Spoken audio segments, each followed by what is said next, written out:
Yo, what is going on, everybody? It is Grip and Rip Sports Cards back here with another video for you guys today. And in this video, we're going to be discussing my 2024 Topps Series 1 wish list and how they can make Series 1 for 2024 the best it can possibly be when the time comes. Because believe it or not, guys, believe it or not, we are not too far away. We are not too far away at all, supposedly, from Series 1. But before we get into that, thank you so much for joining me on this video today. Can we get a minimum of 100 likes on today's video? As that is the best way you can help me grow this channel is by hitting that like button to show the support for all the content we do. And speaking of growing the channel, we are doing a giveaway. We are giving away baseball card packs at 8,000 subscribers. So all you have to do to enter to win is be subscribed, like this video, turn on the post notifications for all the content on the channel, and last but not least, leave a comment in the comment section on what you're looking forward to in the MLB season in 2024. That's all you have to do, and I will pick the winner once we hit 8,000 subscribers. So there is that. And of course, I'll just say it one last time for anybody who still wants the opportunity. Christmas merch is still available just for a few short more days. I think January 1st is on Monday. I could be completely wrong on that, but I'm pretty sure it's Monday. So when Monday rolls around, the Christmas shirts will be off the site until next November. So get them while you can. The Santa Claus shirt is by far the most popular, and that just did so well this year. So thank you to everybody who bought a shirt. It means the absolute literal world to me that you guys choose to spend money on stuff that I make and things like that. It's really humbling. It's an honor, really. So get your shirts while you can, because in a couple days, they're going to be gone until November, and we'll have new merch for Christmas next year. And if you don't want Christmas merch, guess what? We got brand new regular season merch on the way in probably mid-March or early April, sometime around opening day. I don't know exactly when, but somewhere in that area. So stay tuned for that. I have some ideas already, and they're pretty good, so stay tuned. And one of them, I'll give you a hint. Has to do with Plain Jane Heritage. That is right. Plain Jane Heritage is going to be on a t-shirt. Yes, in some way, shape, or form, that's happening. So stay tuned, because I know a lot of people like to use that phrase now, so I don't blame you. It's a great quote, great phrase.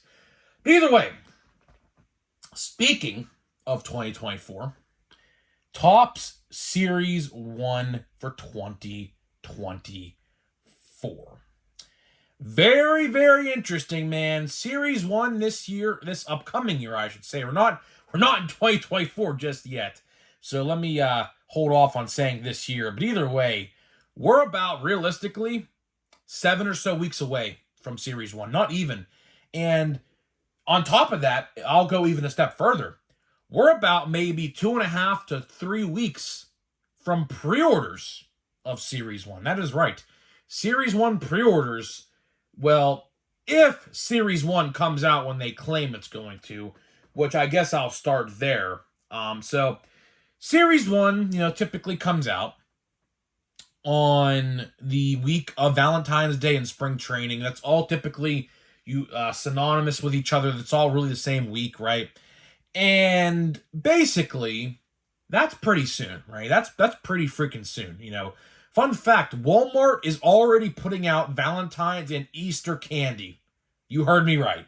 It's literally 3 days after Christmas, and they're already putting out Valentine's Day teddy bears and Easter eggs. Yes, it's insane. But either way, I digress, right? Either way, Series 1 should be coming out very, very soon. Series 1 supposedly coming out in February. I have my judgments on that. I personally don't believe that's going to be the case. Why I believe that? Because, you guessed it, we don't even have a base card design reveal yet. It's already going to be January. Now, I've predicted this a couple days ago, and I'll say it again for anybody who didn't watch that video. I think we're going to get a reveal on January 1st, One of One Day, which is a big holiday in the card world.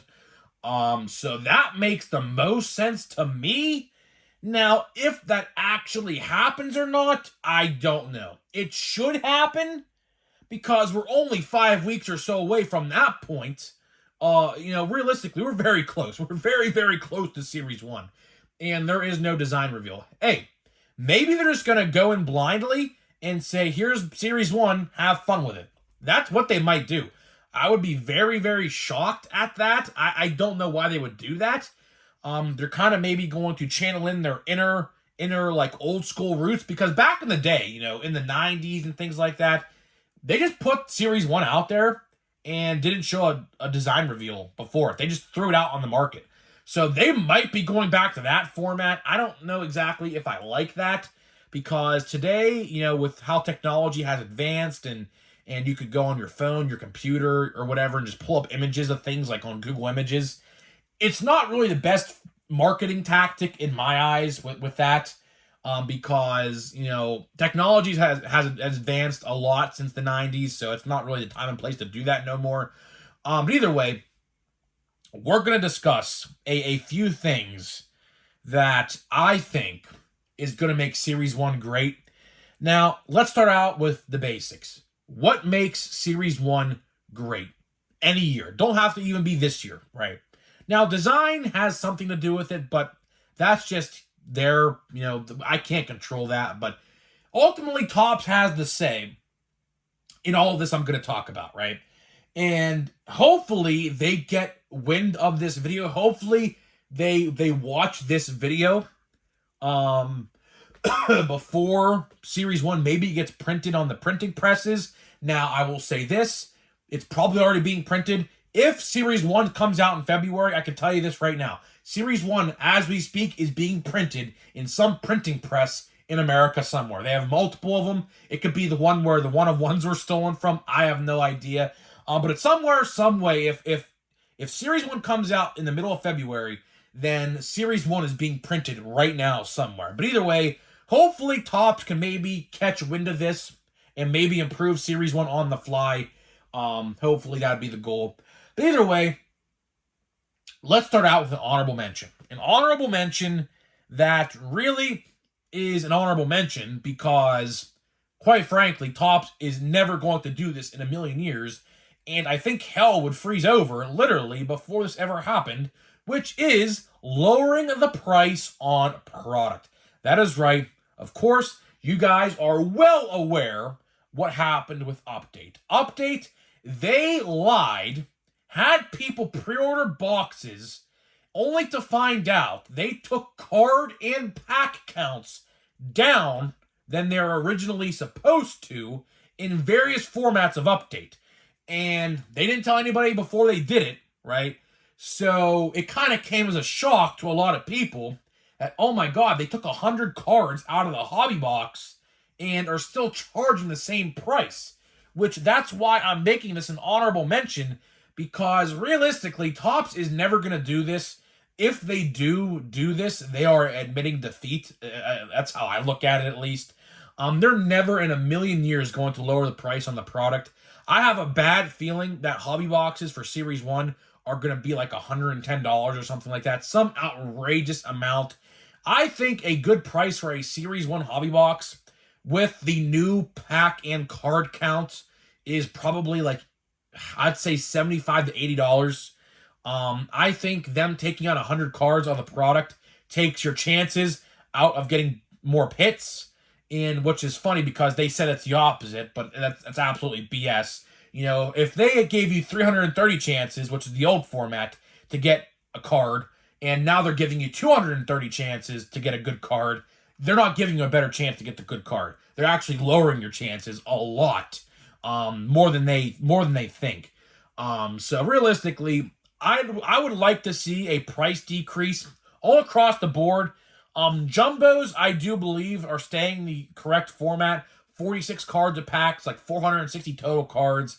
That typically, I believe, is like 150 on the top site when they go for pre-order or something like that, like 130 or something like that. So that could stay that way.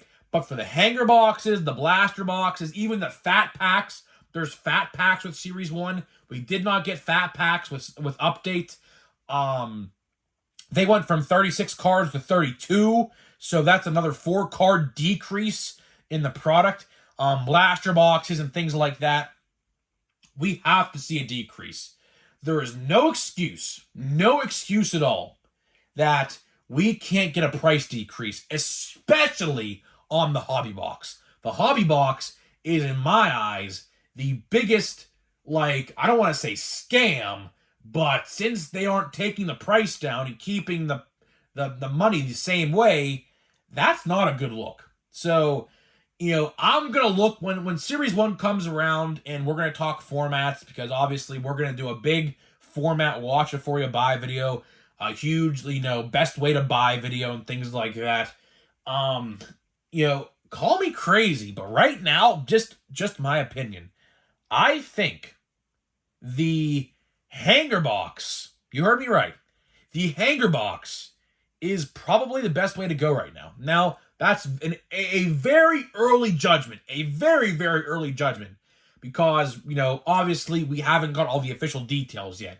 But hanger boxes are now going to include 2 yellow parallels that we previously seen in Walgreens boxes that are now going to be universal. So I think, honestly, those are going to be the way to go. For now, I have to wait and see. The odds are going to be a very telling tale, so hold your judgment on that. That's just my first prediction there. The second thing I want to talk about in this video is lower print runs. That is right, lower print runs.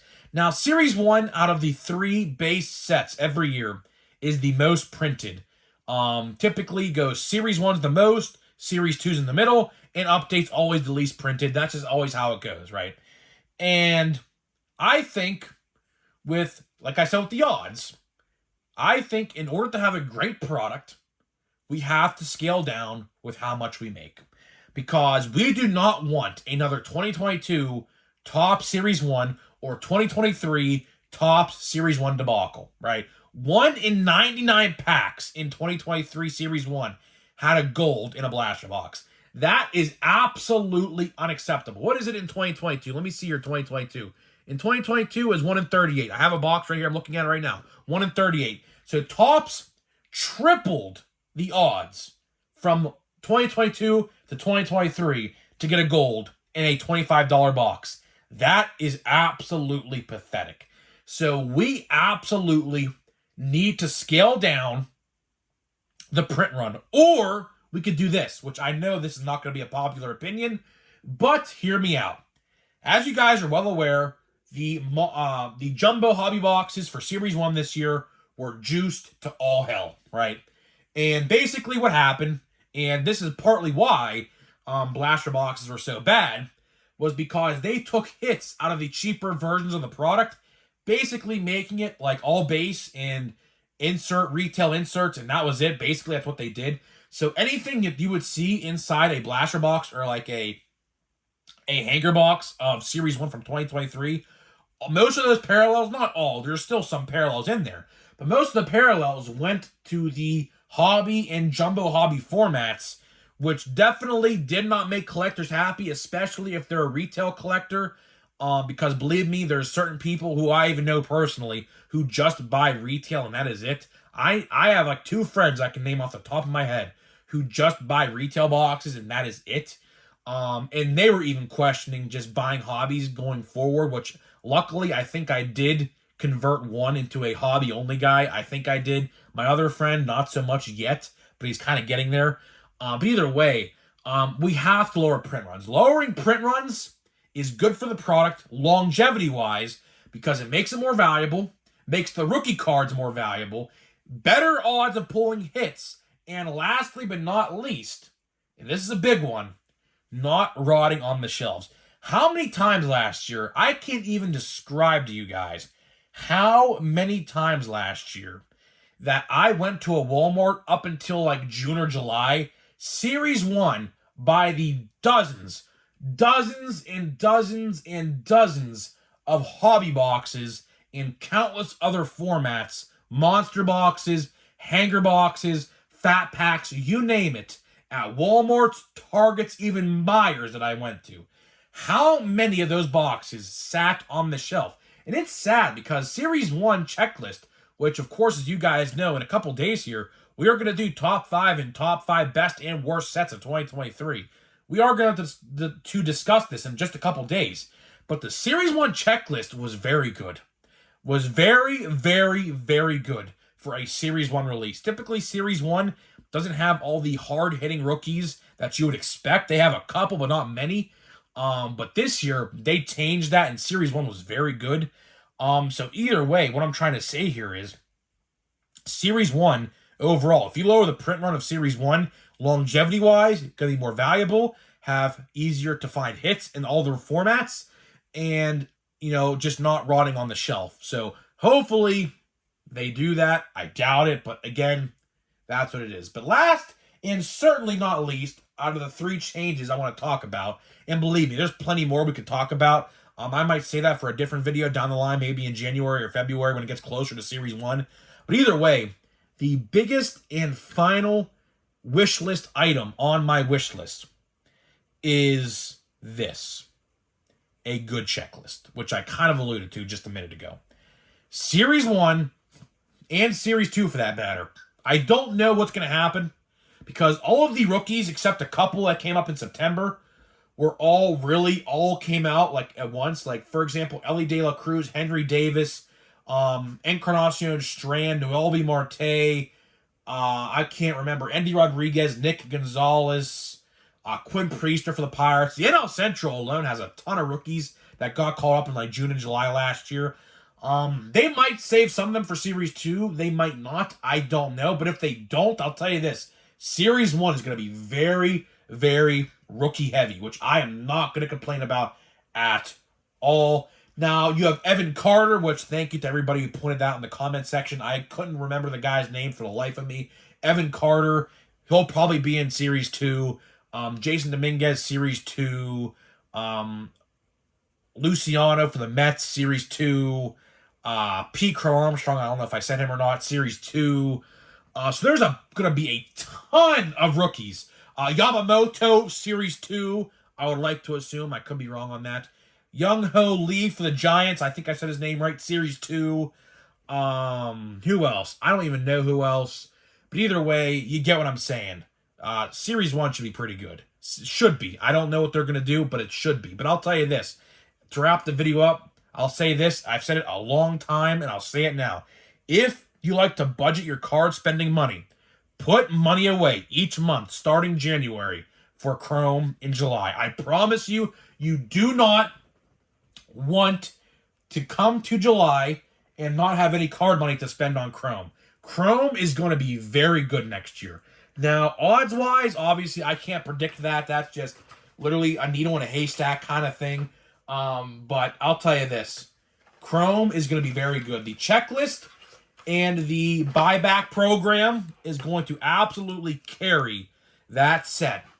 So be on the lookout for that. I'm telling you right now, it's going to be absolutely incredible what happens with that set. That set is going to be pretty good. But of course, you know, we have a long way to go until July. So obviously, you know, I can't really, you know, talk about it every day. But we have a long way to go till July or August.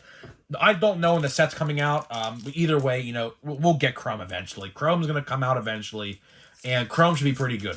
The MVP buyback promotion, I can make a whole different video about this in and of itself. The MVP buyback promotion, literally, I think, call me crazy, saved the Topps update. I think it did. I don't know. We can make a whole video about that eventually down the line if I wanted to. But the MVP buyback promotion, you're Jeremy Pena. That would have been nice last year if I'd have got that last year. Robbie Ray, Dolis Garcia, Bo Bichette, and Neil Cruz. Pretty cool. I'm going to go to Pirates Fest in like 10 days from now, so that could be a good signing item. I don't know. Maybe not. I don't know. But yeah, speaking of Pirates Fest, if you're in the Pittsburgh area, I'm going to open a pack of Chrome Update here. If you're in the Pittsburgh area, January 6th, Pirates Fest is, it's free. I mean, hey, I'll be there, man. I will be there. Jolene, Crap, Mookie Betts, and David Peralta. Is that number? No, it's not. So, guys, either way, I'm getting out of here. Let me know what you think, and I'll see you guys in the next video.